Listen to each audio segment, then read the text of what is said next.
Read Into It with Robin, a virtual book club. Hi, and welcome to another episode of the Virtual Book Club. Today we're going to be discussing this book by Lindsay Gibson. It's called Adult Children of Emotionally Immature Parents. And it's a great book. I think I refer this book pretty often to my clients because I think there's a lot to learn from the book. And I'm going to be discussing it today with Cara.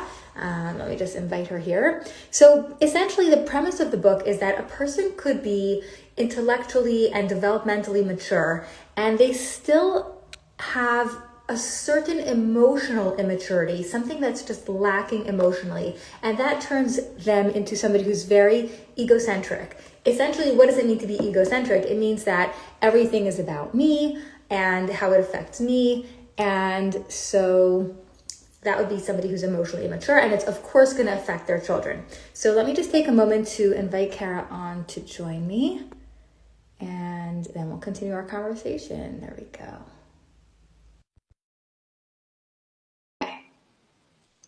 So Cara actually suggested this book, and I was happy that she did because I do like it so much. As I was reading it, I just found so many great points here, and I want us to be able to talk about that. Hi, Cara. How are you? Hi. Can you hear me? I can hear you. I can't see you, but I could hear you. Okay, I don't know why my video is not going on. No, it's on. Need to be turned on. Oh, there you are. Hi. We found me. Okay. Okay, great. I'm so happy for you to be here and for everyone who's joining this live. I think this book is so relatable to people. If you have ever felt a sense of like, oh, there we go, matching. If you've ever felt a sense of like loneliness in your adult life, it's sometimes it's actually a carryover from something that you may have experienced in your childhood, as far as like emotionally not quite getting what you need. And before we jump into our conversation, I want to clarify, because I think this is really important, that people think that therapists are out to like bash parents, and this conversation is not at all about disrupting your relationship with your parent. It's more, I think, going to be helpful to figure out how to navigate, because when you know that you are coming from a certain type of parent, or you have a parent who's emotionally immature, when you're able to like realize that, it really changes the dynamic, actually in a positive way. And we can talk about that also. Like estrangement might be easier or more common, but that's not what we're like recommending or talking about. But I think knowing some of the details and points in this book is going to be really helpful. Yeah. So Cara, you had brought up this book and I was totally on board because I like it so much. And I was saying before how I recommend it to my clients pretty often. So tell me a little bit about like what stood out about the book to you. Like as you were reading it, what were you like vibing with? Yeah, I've also really recommended this book to my clients many, many, many times. And first of all, I think the name of the book is kind of tragic because I found that the clients I really want to read this book can't have a book like this sitting around their house, and they're often living at home.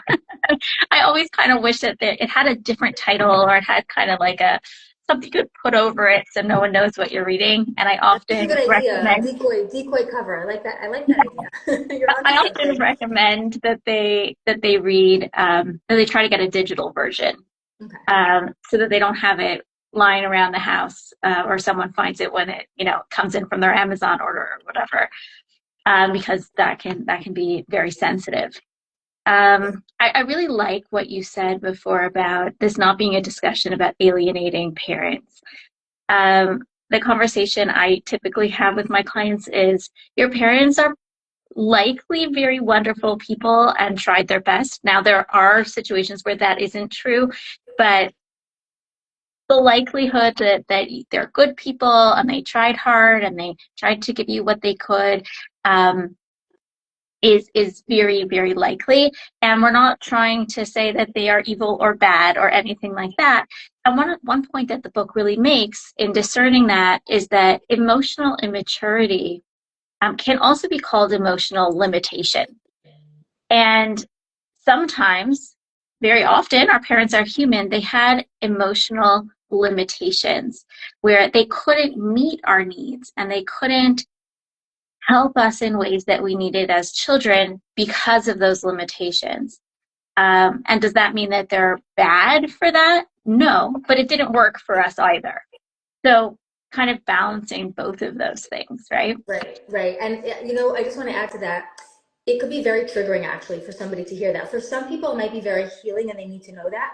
And for people who are maybe still harboring like a lot of resentment or anger to their parents, they might actually get really upset by hearing like their therapist say something like that. Like, I don't want you to like excuse my parents or say like they meant well. Like some people very, very understandably are not in that headspace or they're not ready for that. And really, I'm Right. not saying that to blame anyone. Like, you make so much sense if you're just feeling so much pain still, that you're not in that space of saying like, well, they did their best and they had their own wounding. Like, cerebrally, you might know that's true, but you just might not feel ready enough to make space for them in that area.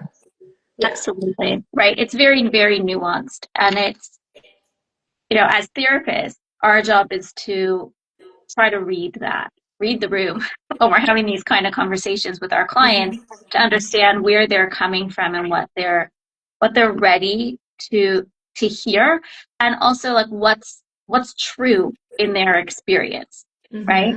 So Exactly. yes, that's why I kind of prefaced the saying that in most cases, and in many cases, parents meant well.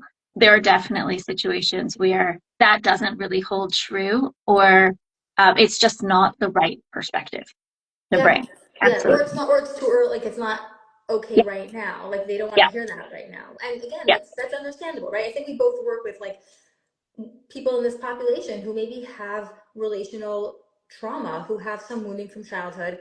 And it's really hard. It's not just about like reading this book and making everything okay. But what I really liked about this book was that it's validating without being blaming and Yeah. without encouraging estrangement. So it has like all those really Yes. helpful factors, I think. Yeah. Was there anything about it that stood out to you, that like any part of this book that you read and you were like, oh, that resonates, like this is good stuff? So the book really takes its time to explain different types of parents and different types of ways that adult children, when they were children, responded to that. And I thought that that was really um, like it was written in a language that's easy to understand and integrate, and it's very relatable for a lot of different people and their circumstances.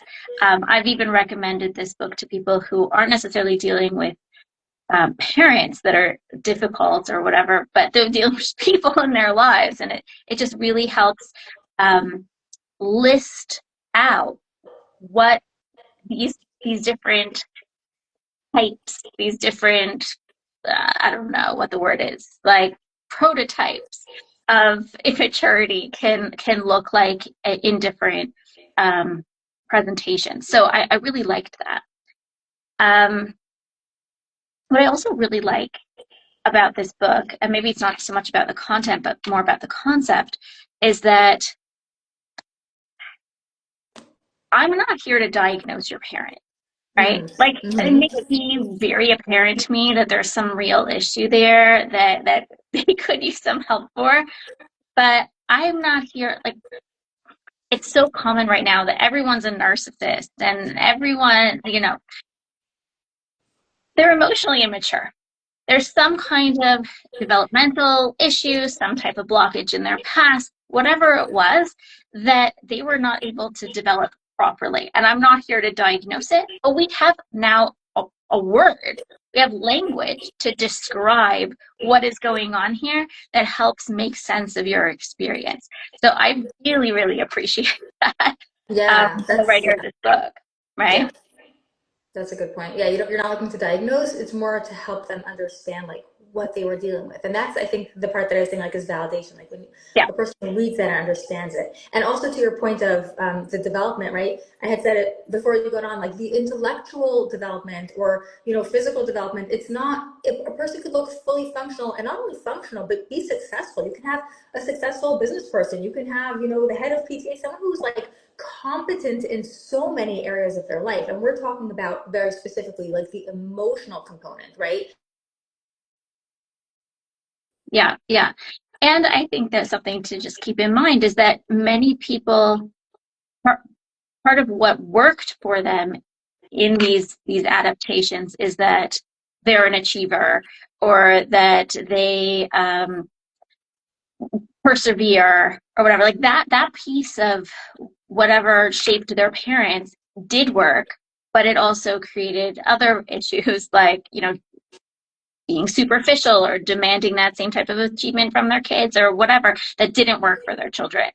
So that, I think that's a great reframe on, what it is that is going on for the parents, and also that a little slice of a parent, even, that's not their whole life, but that little slice can also really be that impactful, right? Like that's kind of the flip side, is that as children, our development is so delicate in the sense that whatever it is that our parents do, we are deeply impacted by that.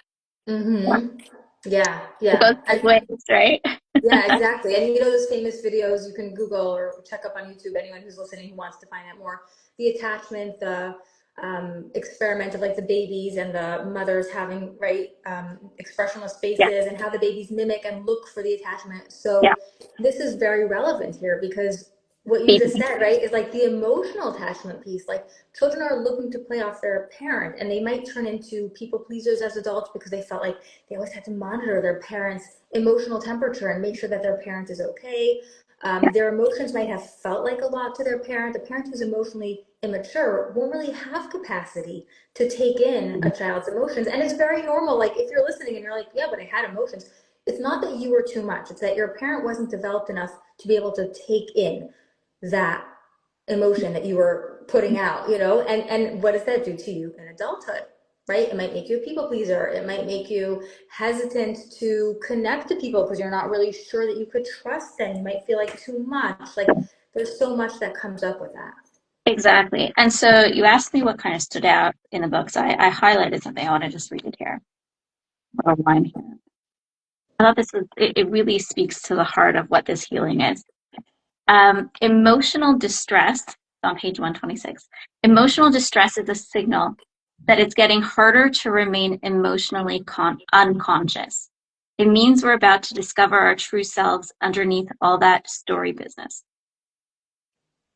I think that speaks so much to what we're trying to do in healing from our experiences with emotional immaturity as children, is that as adults, we start to have emotional distress. We start noticing that. And it's a signal to us that not that we're falling apart, although it can feel like that, but that we are now ready for something more. We're ready for, your monarch counseling, right? So we're ready to, get out of that cocoon and transform into something else. Maybe we need a bigger cocoon for a little bit. Maybe we're ready for, something a little different, and a different way of relating to ourselves and bringing what's been unconscious into consciousness. Now that's like kind of abstract. So something else that really came up for me when reading this book was the concept of mirroring, and how emotionally immature parents are lacking the ability to really mirror their child to them.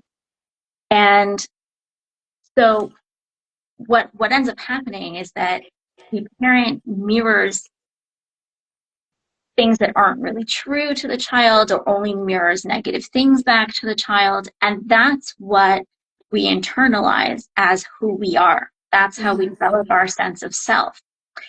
And that kind of gets buried in the subconscious, right? And kind of becomes this driving voice, this driving element in how we go about our lives, what our relationships are like, how we talk to ourselves as adults. But eventually, that doesn't work for us anymore. It's either driving us into the ground or driving us into patterns that keep repeating themselves. And that's when we find that emotional distress, right? Like things aren't lining up anymore. It's not making sense. And we need to take that out of the subconscious and kind of grapple with it. Like, what is this thing? And make it more conscious so we can have more choices and have more control over our own narrative, right? Instead of being controlled by the narrative we were given as children. Exactly. And I think she calls it, I think she has like internalizers and externalizers, like depending on how you take in your experience with your parents. Did you feel like there was a bias towards the internalizers? Maybe maybe more people are internalizers, especially the reflective ones. Like I think she's saying the people who are like looking for more, like what you just described made me think of, like, and you said the word internal, right? You're internalizing it, and that's why I was like, right. I think a lot of people are internalizers. We're like, we take it on ourselves. We think it's us. Like we're looking for answers. But I think the people that read these kind of books might be more of the internalizer type than the externalizer. But the externalizers may be perpetuating it in a way, right? Right. It was interesting. I was like, okay, so the externalizer, because they can't self-reflect or have difficulty with that, maybe, like, I guess in some ways that's the narcissist's main issue, right? Is that they can't self-reflect. So they tend to move that way. Although I hold hope for the externalizer that they can heal too, and they don't need to go all the way into like personality disorder.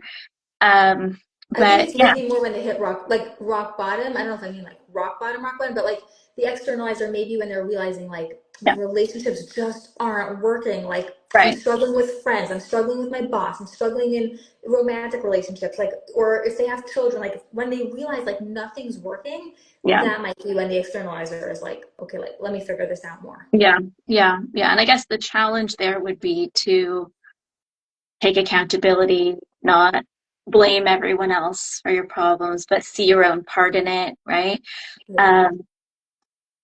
So what I felt is that the book was leaning towards speaking to the internalizer rather than the externalizer. And I wonder what this would sound like if it were speaking more to an externalizer, like how to help them with that. That's such a good reflection. Right. That's a good reflection. It's hard because if someone's externalizing, then it's exactly what you were saying, that idea of being unable to self-reflect, like that is characteristic of a parent who is, or of an adult who is emotionally immature. So if you don't want to perpetuate what like if your parent was emotionally immature and you don't want to be that person, then you're going to want to learn how to self-reflect, right? You want to move away from that egocentric, everything's about me, everything's how it affects me, because if a person is like that, it's going to affect their empathy. And again, this is what she's describing in the book about emotionally immature parents, is that everything, they're having trouble empathizing, right? So if you're an adult listening to this and you were that child with the emotionally immature parent and you're like, yeah, my parent was never able to empathize with me, right? Because they're emotionally immature, they don't know how to put themselves into your shoes. And that means they're unable to repair. They're unable to self-reflect, right? So if you want to be different, you have to do something different. Right. And it comes back to almost like that was their modeling, right? That's what their model of a parent, of an adult was as a child, was someone who wasn't able to do all of those things. So there's challenges there. To me, all I hear is like, wow, like the challenge of that as a therapist, if I would have a client like that, right? I find the internalizers typically are the ones, of the ones that come to therapy in general. In general, yeah. Someone who really feels that loneliness, I think, like when they're just, it's too lonely and they want something different. Exactly. Yeah. So that's something that really, really struck me, right? Just in terms of mirroring and that the emotional distress being a sign, a signal that a person's ready to bring something from the subconscious into their consciousness. So I thought that was, on the, like, as you get further into the book and she goes more into like solutions and that the reflection there, it gets deeper. The beginning of the book, like a little more like descriptive. educational. Yeah, it's not as deep, but you have to get to those end sections, and it's like, oh yeah, this is the attachment and yeah. But I will all this say, stuff. with that said, like maybe the beginning is easier to read, but overall, I think it's a very readable book. It's like some books I pick up and they're just like the language is very intense, or even sometimes the typeface, like it's just hard or small or lots of words. Yeah, This I found was like a breeze to read through. easy. Yeah. It is. It's very digestible. There's so many stories illustrating the point, which makes it like, very reader friendly. So I really, really like that. Wrote a few more notes I can go through. Something else that I think also really struck me that she doesn't really name, but, or maybe she does, but maybe not enough to me. And probably not enough to you, just someone in trauma work, is the grief here, right? The grief of not being able to change that parent, of not being able to do things differently, of not getting those needs met from someone who, you have an attachment bond with. Like that is so real. Yeah. As I was reading the book and thinking like how this is going to land with my clients, I'm thinking to myself, like, it feels kind of harsh, like a little bit, like, well, you can't, like, it's just, she's being very straightforward, and I appreciate the strength in which she's saying it, like, it cannot be this way, they cannot change, you cannot change that. But the sadness that I felt in reading that, like, but every child just wants their parent to get it, to understand them, to be seen, to understand the hurt that they caused. It just made me feel really sad. What do you think? That's so interesting because I know a big part of her book at the end, like when we're talking about solutions and things like that, is about the acceptance piece. Like you have to accept like that is who your parent is. So it's interesting that you're mentioning that, but this is where I'm going to plug therapy, and I'm going to say, so therapy is a place to like sit with that grief and get the validation for that grief. And especially, I think it's important to be in therapy and discuss the grief because you don't want to get stuck in it. And I wonder if maybe that's why she avoided it in her book, because if she, I wonder if she just like focused on the grief and people would feel almost more like the enable, like self-righteous, like, yeah, like it's sad and now I'm stuck. And she's more like, no, you have to accept it. And now you choose what type of relationship you want to have. So I like that you brought that up, but I'm going to say maybe therapy is a good place to process that. And I agree. I agree. As I was, she has these little exercises to, walking people through these exercises. Grief is so personal. And so I don't know that a person can really process grief through a book. Right? So that's what you're saying. And I agree.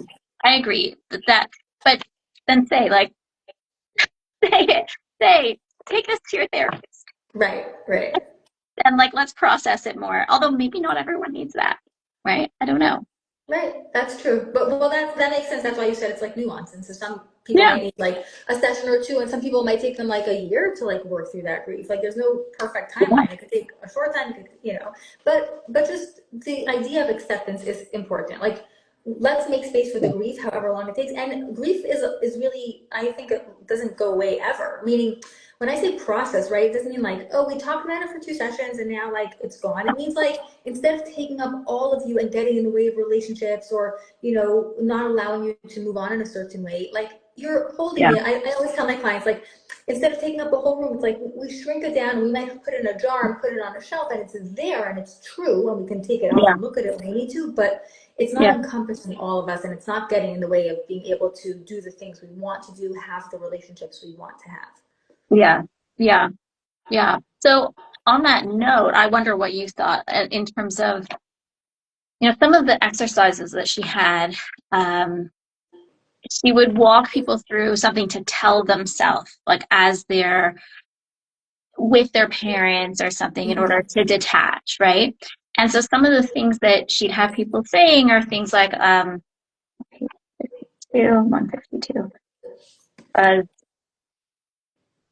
um like, so if someone asks, how in the world can I stay calm and keep observing when my parents are making me feel guilty, right? And so she said, you can talk kindly to yourself and say, there's no reason to feel guilt. They're trying to push their feelings on me. I haven't done anything wrong. I have a right to an opinion.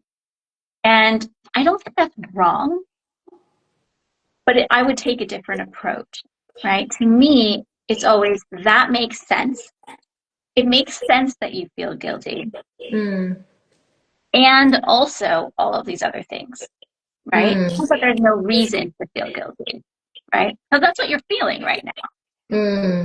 So just a little bit of a different lens that I would like approach that with, right? Okay, I hear that. So, do you know what I'm saying? Like I think that her approach typically in other instances as well was more like, you don't need to feel that way. Like that's not what's happening. Yeah.